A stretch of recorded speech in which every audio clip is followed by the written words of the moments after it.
paz do Senhor para todos. Nós estamos aqui nesta manhã para fazer um breve comentário sobre a lição bíblica de jovens. E hoje nós vamos comentar sobre o assunto da lição número 11, para o dia 12 de março, que tem como título A Igreja e a Política. E essa lição é baseada no livro de Romanos, no capítulo 13, e nos versículos de 1 a 7. Eu quero começar lendo um versículo que está em Mateus capítulo 22 e versículo 21. Dai, pois, a César o que é de César e a Deus o que é de Deus. E a política, ela sempre esteve na história da humanidade. Mas no mundo em que nós estamos vivendo hoje, falar de política é uma coisa assim muito séria, porque nós estamos vivendo um caos político. Há uma crise política e ética, não apenas no nosso Brasil, mas no mundo todo. E muitos hoje nem querem ouvir falar desse tema de política. Isso porque a corrupção ela tem se multiplicado. E muitos governantes, eles trabalham em causa própria, legislando em causa própria, e esquece que estão ali pelos interesses de uma nação. Mas nós precisamos da política, porque é através dela que são estabelecidas as autoridades. E nós precisamos do governo, nós precisamos que haja justiça no mundo. E a boa convivência entre os homens ela é necessária. E é necessário também que haja organização, as leis e as instituições.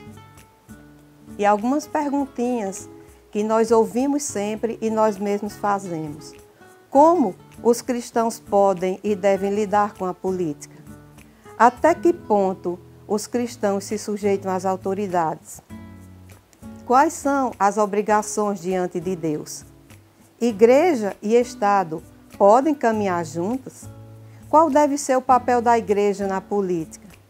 É possível um cristão ser do meio político e ainda assim manter a sua integridade?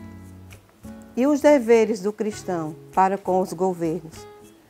Essas e muitas outras perguntas nós ouvimos constantemente.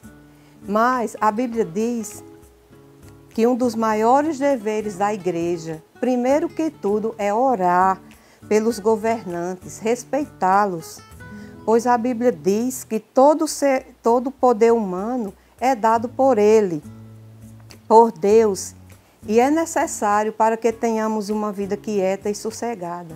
Você pode conferir isso em 1 Timóteo, capítulo 2, dos versículos de 1 a 4.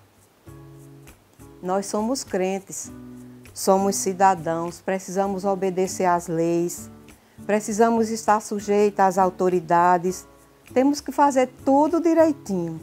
Mas apesar disso, nós temos um limite, não é? Porque nós temos que o dever de rejeitar as leis criadas por homens que contrariam a palavra de Deus. Posso citar 2 exemplos, a liberação do aborto e a descriminalização das drogas. Atos 5 e 29 diz que importa mais obedecer a Deus do que aos homens. E é possível, sim, um cristão ser um político e ainda assim manter a sua integridade, conservando o caráter de um homem ou uma mulher de Deus e com temor no coração. Eu quero citar para vocês apenas 3 exemplos, rapidamente, de homens na Bíblia que deram esse exemplo. Daniel, ele não foi apenas um profeta, mas ele foi também um homem que recebia tremendas revelações de Deus. Mas ele foi um homem público também, de comprovada integridade moral e espiritual.